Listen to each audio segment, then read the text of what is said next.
தனக்கு சொந்தமான அரிசி மில்லிலே நெல்லை உலர வைக்கின்ற பணிகளில் ஈடுபட்டுள்ள உழைப்பாளி விஜயகாந்த். விஜயகாந்தின் மிகப்பெரிய சொத்து அவரது நண்பர்கள் கூட்டம்தான். அவர்கள் இல்லாமல் அவரை பார்ப்பது என்பது மிகவும் கடினமான காரியம்.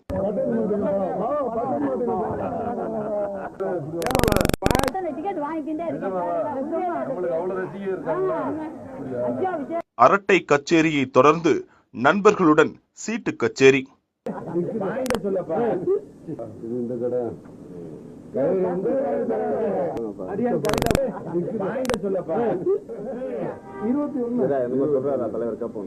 இப்படி எல்லாம் நாங்க சிரிச்சு முன்ன விளையாட்டு நடிகரானதுக்கு அப்புறம் விஜயகாந்த் அறிமுகமாக காரணமாக அமைந்த மர்கோக்